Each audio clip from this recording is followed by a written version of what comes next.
Escuchando este testimonio de personas que ya prácticamente dicen, "Oye, voy a perder el miedo a hablar, voy a decir lo que sé, lo que vivo, porque finalmente, o sea, ¿cuál es el cambio? Sí, han vivido así tanto tiempo. Pero cuando tú nos has hablado del cartel de los soles, más o menos estamos hablando de esto mismo que nos comentaba Catherine. Es que hay dos fenómenos que se produjeron en Venezuela. Uno que es el crimen que crece desde el seno del gobierno y que está pensado por ideólogos del mismo gobierno y que tiene como cabecillas a miembros del gobierno, que ojo, esto está documentado, aquí hay recompensas sobre sus cabezas, la ruta del dinero ha sido seguida, el FBI ha investigado esto en extenso, se sabe dónde están los dineros, se sabe cómo se cuadraban, cómo se hace el lavado de activos. Ese es uno, es el cartel de los soles, digamos, en la empresa de crimen organizado y narcotráfico del gobierno de Nicolás Maduro. Esa es una. Pero la otra es la utilización del crimen organizado como en algún momento en un llamado telefónico Iris Varela le dice a Padrino López, en un llamado telefónico que fue interceptado, como soldados de la revolución, para desestabilizar primero territorio interno. Por ejemplo, en ese tiempo gobernaba el estado de Miranda la oposición. Entonces liberaban a presos, lógicamente los liberaba Iris Varela, que era ministra de Asuntos Penitenciarios, los fidelizaban, muchas veces los armaron. Hay transferencias de armamento del ejército, de Padrino López, a estos grupos, y los mandaban a Miranda, por ejemplo, para desestabilizar en ese momento a Enrique Capriles, que era el gobernador del estado Miranda. Y después lo que empieza a ocurrir es lo mismo con el resto de la región. Empiezan a liberar el crimen organizado desde la cárcel de Tocorón, en el caso del tren de Aragua, pero hay otros trenes, para que sigan a la diáspora venezolana. Y lo que decía recién la valiente ex policía que estaba hablando con nosotros, es real. El crimen organizado crece no solo bajo la omisión del gobierno venezolano, crece con la complicidad del gobierno venezolano. Pero lo que ella dice en una frase, Repe, es muy cierto. Ellos nos están persiguiendo. El crimen organizado venezolano es un crimen que crece persiguiendo a su propia gente, a 8 millones de personas distribuidas en el mundo. ¡Qué horror! Bueno, claro, pero además, a ver, siempre fue como un secreto a voces, por decirlo así. Pero la diáspora, no solamente de la gente necesitada y trabajadora, se le sumó también los grupos criminales. Y estos grupos criminales que negociaron con el gobierno de Venezuela la salida de las cárceles. Pero tenían un objetivo. Les dieron facilidades para que se trasladaran, formaran casas matriz en Perú, en Colombia, en Chile, en Argentina, ahora está en Estados Unidos. Repe, primero que todo le dieron el control total de las cárceles, lo que permitió generar dinero. El famoso plan de pacificación penitenciaria de Venezuela, que se ejecutó durante la década pasada, buscaba darle paz a las cárceles. Y la forma brillante que encontró Iris Varela, que por cierto no es una persona que esté fuera de la política, está metida en la asamblea por cierto ilegítima, porque es la asamblea que se inventó para destituir a la asamblea que sí había ganado los votos. Ella sigue estando en los círculos de poder del chavismo. Iris Varela le entrega el dominio a distintos trenes y a distintas organizaciones. En Venezuela la que más conocemos nosotros es Tocorón, que es la cárcel que se le entrega para total dominio al tren de Aragua. Yo les he dicho aquí, el tren de Aragua generaba en ingresos cobrando instalaciones dentro de la cárcel. Claro. O sea, si tú querías dormir en una habitación solo, en una habitación con tren, una habitación con 6, si tú querías ocupar la piscina, la cancha de tenis, si querías ir a la discoteca, quería ir a comer al Sazón de Lampa, que era el restaurante, bueno, ahí generaba 4.6 millones de dólares al año. Y ese dinero después les permite crecer. Entonces, Iris Varela, año 2018, como respuesta a la siguiente intento de rebelión, le pide a Padrino López, previendo lo que llega a pasar después del 2019 con el Cucutazo y después de que la oposición había ganado la asamblea, Iris Varela le pide a Padrino López armamento porque ella va a liberar a 1.500 miembros del tren de Aragua de Tocorón para transformarlos en soldados de la revolución. Y justo en ese tiempo, en el tiempo inmediatamente después de esa liberación de presos desde Tocorón, es donde empieza la expansión internacional del tren de Aragua. Claro. Coinciden todos los plazos y todas las decisiones. Entonces, Insisto, no es omisión. El gobierno venezolano no es cómplice. ¿Sabes lo que pasa, José María? Es cómplice activo del crimen organizado venezolano. Para llevarlo a nuestra realidad, o sea, los tiempos que tú nos estás contando calzan perfecto con la aparición de sicariatos, extorsiones, crímenes, ejecuciones feroces, secuestros de forma permanente. Casas de tortura. Casas de tortura, de toma de territorio, de lo que está pasando en Chile. O sea, todo calza. Incluso tú lo puedes seguir territorialmente. Tú tienes la instalación del Tren de Aragua en operaciones durante el primer y segundo semestre del año 2019. Perú está más cerca de Venezuela. Acuérdense que acá se siguen las rutas migratorias, entonces el crimen organizado vino descendiendo en la medida que se logró el control de las rutas migratorias entre Colombia y Chile.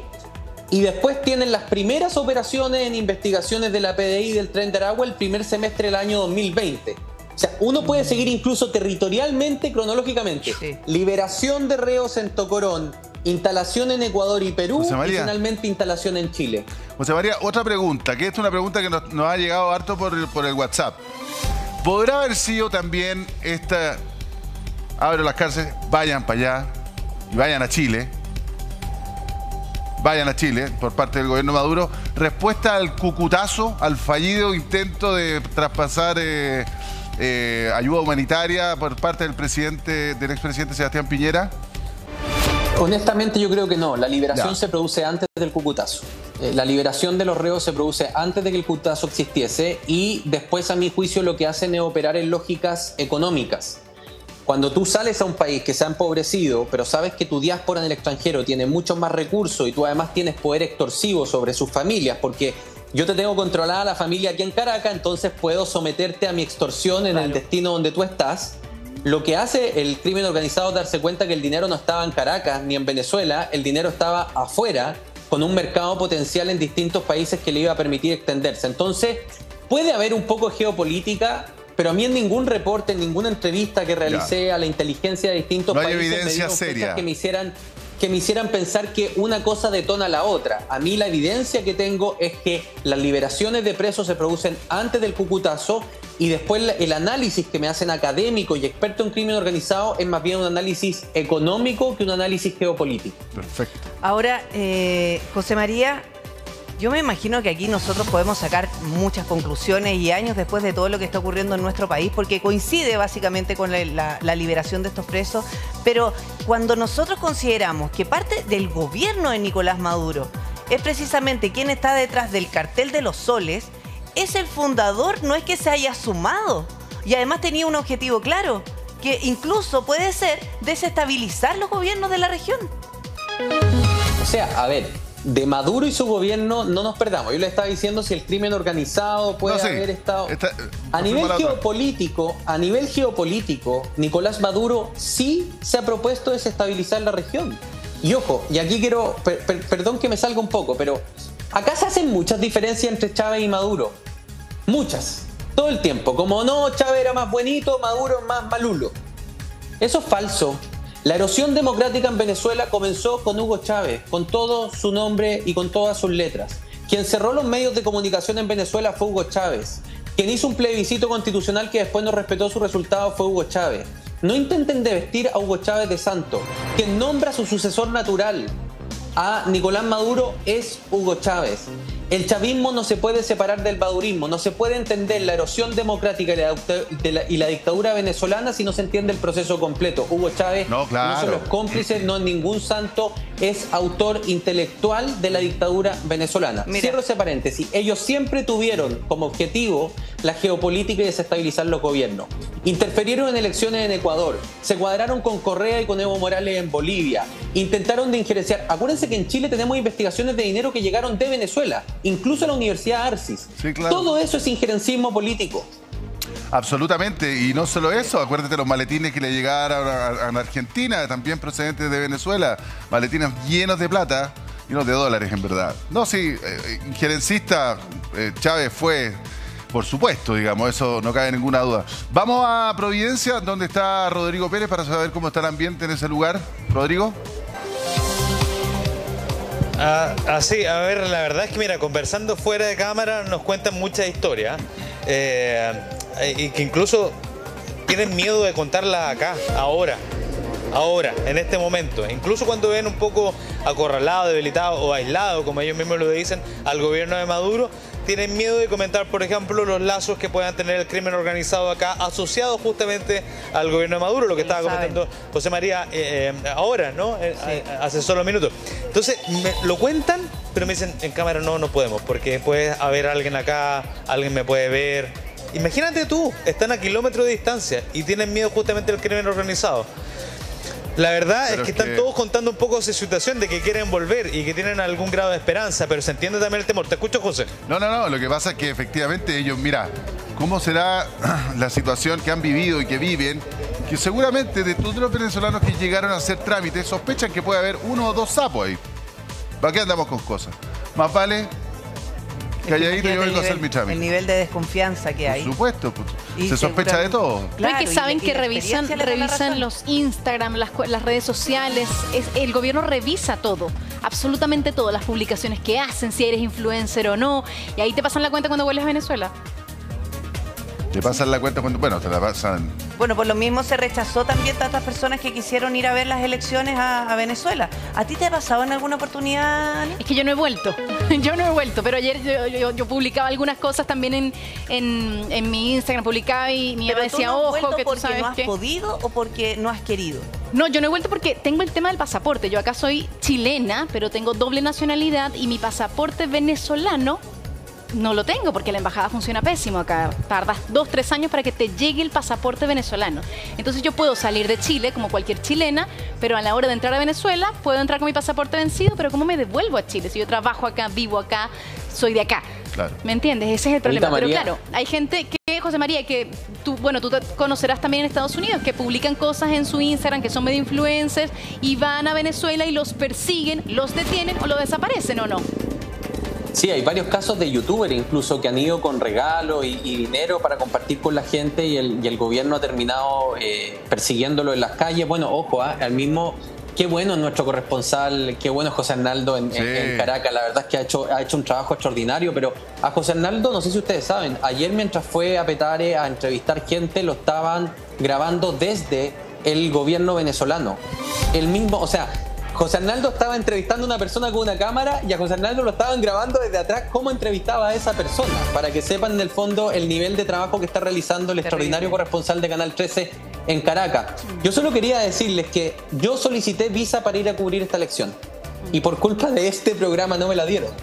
A mí la respuesta que me dio la Cancillería, yo vivo en Estados Unidos, acá no hay consulado y embajada. Entonces hice la pregunta formal a la Cancillería venezolana para ver si podía viajar a Colombia y que en Colombia me timbraran el pasaporte con mi visa y viajar a Venezuela a cubrir las elecciones. Claro, porque José María nos dio demasiados datos cuando ocurrió lo del teniente Ojeda. José María golpeó con datos. Estuvimos aquí transmitiendo horas con José María y obviamente el chavismo le pone el ojo. Y este señor no es bienvenido en Venezuela. Pero te lo dijeron abiertamente. La respuesta oficial, sí, la respuesta oficial de la Cancillería fue que yo soy persona non grata, que aparezca un listado de periodistas en el fondo que nos tienen tildados de agitadores contra el régimen. Y después averiguando con algunos personeros, incluso con periodistas que trabajan en Telesur y que yo conozco y tengo buena relación con ellos, me decían que era por el caso del crimen del teniente Ojeda en el fondo y todos los datos que habían sido revelados. Y nosotros no pudimos viajar a Venezuela, yo quiero ser súper honesto, estábamos súper listos para ir a Venezuela y cubrir esta elección junto a José Arnaldo en Caracas, y fue la razón por la que nos tuvimos que quedar en Washington, D.C.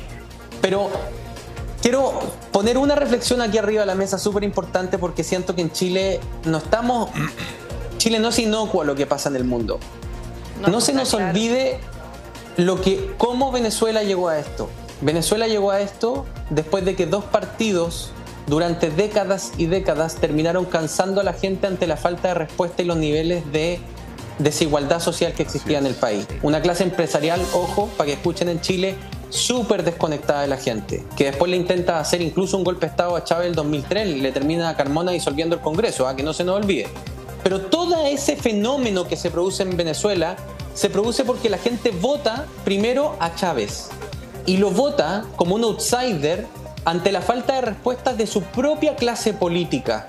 Entonces yo digo, ojo en Chile, que no estamos tan lejos de que la política real... Miren cuántos años llevamos con la reforma de pensiones, con la reforma tributaria, con el tema de la ISAPRES, pasan los meses. Llega un momento en que la gente se cansa y va a votar por el primero que venga afuera y después se va a desatar la corrupción. José María, la corrupción. También. O sea, la corrupción que antes no era un tema en nuestro país. Era brutal. Llevamos ya 15 años destapando y ahí un reconocimiento a los periodistas, sobre todo los periodistas de medios digitales, también de canales de televisión, que han hecho la pega en sacar a la luz todo esto, porque no se olviden eso, que ha sido el propio periodismo en su ejercicio de libertad el que ha logrado destapar corrupción en las élites. Eso no hay que olvidarlo. Pero también es súper importante lo que tú estás diciendo, porque efectivamente es muy fácil que venga alguien como que, por favor, esta gente es de manual. O sea, es un outsider, apunta a un enemigo común, que va a terminar con la corrupción, que representa la voluntad popular, que es la salvación, con sentimiento medio mesiánico, y la gente dice, bueno, ante el fracaso de esto, del establishment, de los partidos moderados tradicionales, me voy para acá. Oye, de derecha y de izquierda, para que no hagamos aquí diferencia. En este caso, bueno, el socialismo del siglo XXI. Súmale el carisma que tenía él. Puede ser de derecha o izquierda. Y pero puede ser, ojo, claro. Tenemos populismo de todos los sectores. O sea, exacto. Tenemos liderazgos populistas en El Salvador también, que es un tipo de populismo penal, así lo establece la academia, que es Bukele. Pero los populismos pueden ser de cualquier color. De cualquier color, pero lo que tú dices es importante ponerle atención. Porque al final, el derrotero de Venezuela en los últimos 25 años obedece precisamente a ese diagnóstico previo. Sí, mira, vamos a retomar con Rodrigo Pérez porque la verdad es que las caras de las personas que tú nos muestras, Rodrigo, con tu equipo, es de resignación, angustia, incertidumbre. No saben qué va a pasar, saben que